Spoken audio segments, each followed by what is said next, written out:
Hey, how's it going everybody? It's Tanner here and welcome back to another Ninjago ranking video here on the channel. In today's video we're going to be going through every single elemental power in Ninjago and ranking them from worst to best accordingly. Now obviously, as a little bit of a disclaimer before we start off this video, everything I say in this video is 100% my own personal opinion and should not be taken as fact or should not be taken as the objective way of ranking these elemental powers. Again, these are just my own opinions, so don't get too bent out of shape by them. After the video is done, feel free to make your own list down below in the comments, and it should be very civil. Also, there are 23 elemental powers from what I could find, and some could argue that maybe there's more than that, as some other powers throughout Ninjago were hinted at to be of the elemental variety but not explicitly stated. I'm just going off of what the Ninjago wiki tells me is an elemental power, so using that logic we have 23 elemental powers, so that's what I'll be going off of. And again, don't get too bent out of shape, this is just my own opinion, and without further ado, let's go ahead and jump right into it. We have a lot to cover here in this video, so let's not waste any more time and let's just jump right in. Coming in last place, we have Poison. Now, Poison isn't really an element that I, care about too much. I think it's a cool elemental power, but I don't feel like it'll be doing anything for the overall, benefit of Ninjago. I mean, what are you going to do? Poison the enemy forces? I mean, I guess, but I don't really see it being a reliable elemental power. It's kind of just like one of those side powers that you kind of forget about. There are a few of those on this list, but they kind of had to make stuff up as they go along, I guess, because how many elements are there actually? Next up, we have Nature. Now, Nature is pretty cool, actually. I kind of like this power, though I do put it towards the bottom of the list because, again, like Poison, it really doesn't provide any sort of substance, I suppose, at least for me personally. Some of you guys might love the elemental power of Nature. I'm kind of indifferent on it. I mean, it's cool when we saw it in the tournament, but it's really not my favorite power out there, so that's why it's towards the bottom. Next up, Gravity. Of course, Gravity is an interesting power. It makes you float, as we saw during the Season 4 arc. And, I can understand where people are coming from by saying that this power is really great. I myself, personally, don't find it to be a really effective power. I mean, again, you can kind of just, float around, but, how are you going to be attacking people? Are you just going to, grab them and kind of float them over a cliff and then drop them off the cliff? It's kind of confusing in that sense, I suppose, but I guess you just have to get creative with it. Next up, Form. Form is interesting because it's very similar to what the Oni powers can do in terms of shape-shifting. The elemental power of Form allows the user to basically take the shape of, whoever they really want. And I guess that's interesting. I could see where that's coming from there. And I can see how this could be an effective power, as stealth would probably be primarily used by whoever would use this power. And I can see that working hand in hand with it and actually creating some sort of effective tactic. Next up, we have Light, the power to turn invisible. Again, another stealth-related tactic here, and I can see why this one would be effective in its own right. So I'm going to go ahead and say that this is a respectable elemental power. I find it to be quite effective, though it doesn't really fire energy blasts like other elemental powers do. I guess it's super effective in that way, as, again, it's just related to stealth and nothing more. Next up, we have the element of Sound. Now, sound I can see being used effectively for multiple ways. For example, the first thing I think of is using it like Daredevil in the Marvel Netflix show, in which, your other senses are kind of blocked off, but your sense of hearing is extremely, great, and you can use that to, predict your opponent's next move or locate where they are, and we see that being used in the Season 4 arc exactly like that. So I guess in that way it's kind of effective, but again, it really doesn't have that sort of power that other elemental powers have. Next up here we have Metal. So Metal is an interesting power. It sort of coats the user in a steel-like substance, and it increases obviously strength and stamina, and while also increasing defense, I should add as well. And Karloff in the show uses it effectively. We've seen him and how he uses his power, and in that sense it's really cool. It's a really nice elemental power. I think it works for his character, and I think it works for the overall definition of elemental power. Basically, it's an element that, powers you up and can actually make you stronger, which definitely is the case here for the element of Metal. Next here we have Speed. Speed is interesting. It makes you run fast. We've seen this in other forms of media before, such as, the Flash or Quicksilver, things like that. And we've seen how effective that can be in that sense. So it would make a lot of sense that the Ninjago power would be just as effective, if not more.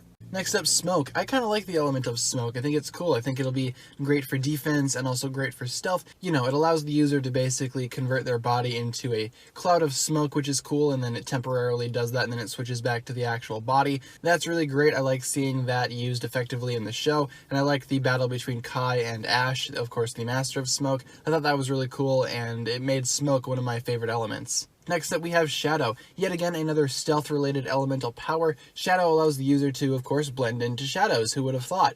And we've seen this being used in the show as well by Shade, I think that's his name, the Master of Shadow. And we've seen what he can actually do. He can take down anything that he wants, basically, by blending into the shadows. And that's really cool to see. I love it when elemental powers are used in a creative and effective way. And Shadow is definitely one of those elements. Next up, Wind, controlled by Moro. So Moro here is interesting. You know, he's an interesting character as it is, but the Wind elemental power is something to be feared, obviously, because Moro wields it. And we've seen during Season 5 when Moro came back, he basically, you know, overwhelmed the ninja with his powers and everything in between. So Wind is a very strong element regardless of, you know, what the actual name might suggest. Wind is going to be used very effectively here, as we saw with Moro, and yeah, it's a really great element, and it's actually one of my favorites, believe it or not. Next up we have Fire, currently housed by Kai, the red ninja. Fire is cool, I like fire, I think fire is a great element, it's very strong, and naturally it can cause a lot of damage moving forward, and Kai is an interesting character and he uses his power effectively, so fire definitely is a staple of Ninjago, it's been around since the beginning, and I feel like overall we've seen multiple examples of fire being used effectively throughout the show in a very creative and dynamic way. Following Fire, we have Water, of course housed by Kai's sister Nia. Water, like fire, is basically used in the exact same way. It just creates a large abundance of elemental power that can be used to overpower villains, or basically do anything really. I mean, water can, you know, flood out whatever you want, so in that sense you can get creative with water. And, you know, it's probably one of the most mild powers as opposed to fire being, you know, really damaging and really effective and bright, while water is sort of the calm version of that. So I definitely prefer water over fire, and water is simply just as effective. Next up we have Mind, controlled by Nero during the Tournament of Elements. Mind can be used to, of course, read people's minds or send out mass communication, so it is a great elemental power to be used for military tactics and on the battlefield, as one person can basically relay messages and orders to the rest of the group in a very effective and efficient manner, and that's really cool to see. Of course, it really doesn't have any, you know, damaging abilities unless you go ahead and get creative with it. Again, it doesn't really have any direct capabilities to damage someone or something, but it does have a lot of effectiveness overall when you take it across the entire battlefield. Next up, we have the Power of Earth, currently housed by Cole, the Ninja of Earth, obviously, the Black Ninja. Now, we've seen the Power of Earth being used throughout Ninjago in multiple different ways. It can create structures within the ground, it can cause earthquakes, the user can basically create a beam of earth power, something similar to what we saw Cole using against his fight with Jay. Basically, earth allows you to do anything really related to ground or the actual earth itself, or rocks even, and in that sense it's a power that really has unlimited potential. So I'm excited to see what else we get to see from Earth as the series moves on, and I've been very impressed by what we've seen so far. Next, we have Lightning, one of the most destructive elemental powers out there. Lightning is a very strong power that, of course, is used by Jay currently, and we've seen him use lightning in a lot of ways, whether it be to basically just straight up shock somebody, or being used as a lightning rod for a ship, something similar to that. I mean, it does have a lot of uses, just like Earth, and we've seen Jay use it a lot of different ways, so I'm curious to see what else we're going to see from Lightning in the future. Lightning is for sure one of my favorite elemental powers, and I know I'm not alone in saying that. Next up, we have Energy. So Energy is the power currently used by Lloyd, and it's basically a less powered up version of Golden Power, you know, from what I can understand. It basically houses the potential of all four main elemental powers, those being Fire, Lightning, Earth, and Ice.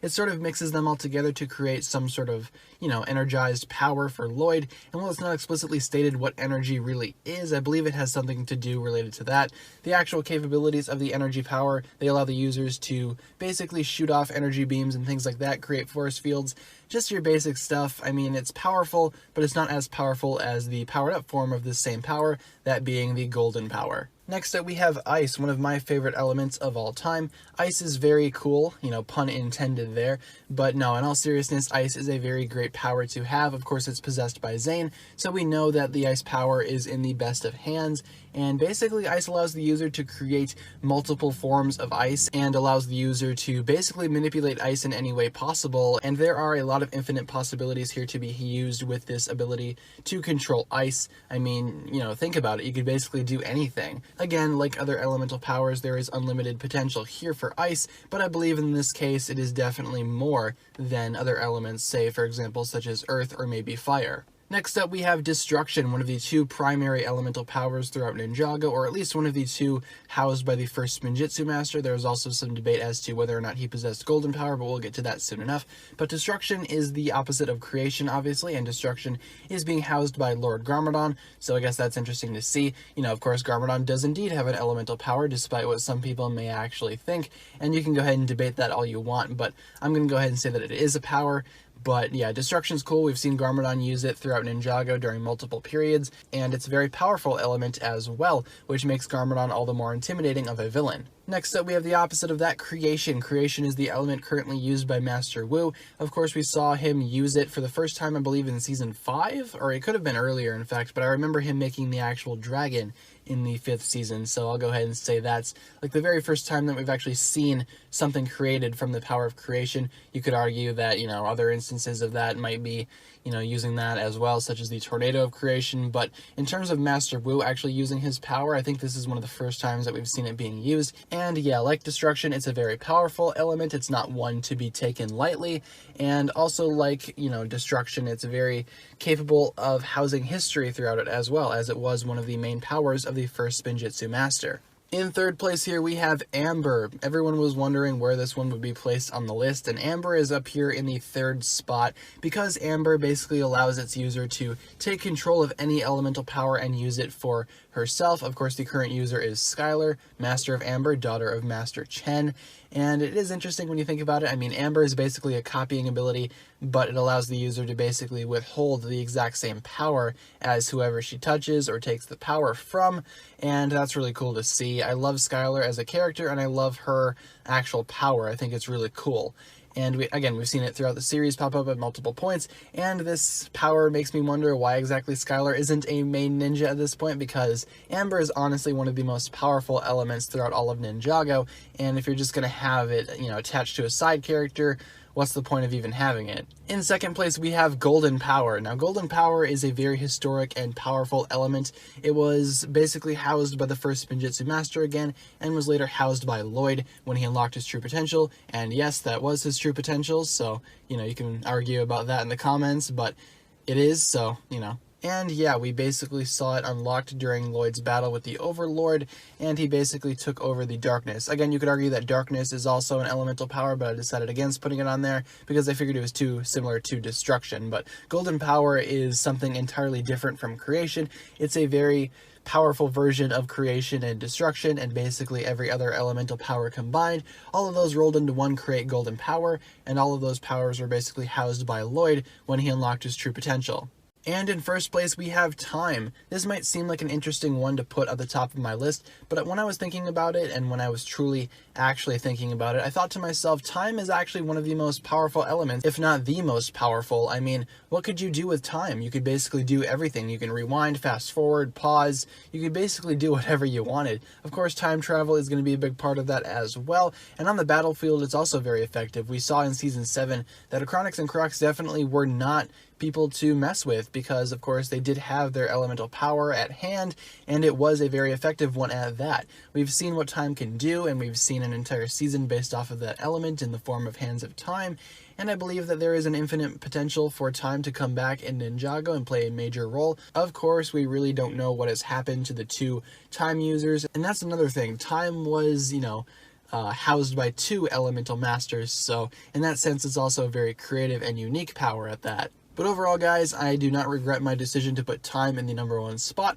and I'm curious to see what you guys think about all that down below in the comments. With that being said, guys, that'll just about do it for this video here. Once again, if you did enjoy the video, feel free to give it a huge thumbs up rating, and be sure to subscribe if you haven't already, and be sure to click the bell icon. I really don't ask for that too often, but it is very important, and it's especially important if you want to see more videos from me when they actually come out. With that being said, guys, the comment section is yours for the various discussions that you would like to have regarding this topic. Again, feel free to make your own ranking list down below in the comments, talking about which elemental power is your favorite or least favorite. Feel free to leave all that down below, and I look forward to reading what you guys come up with. In the description, you'll find the links to my other forms of social media, whether it be my Twitter, my Instagram, my Patreon, or my merch. Be sure to support me on all those platforms if you would like to.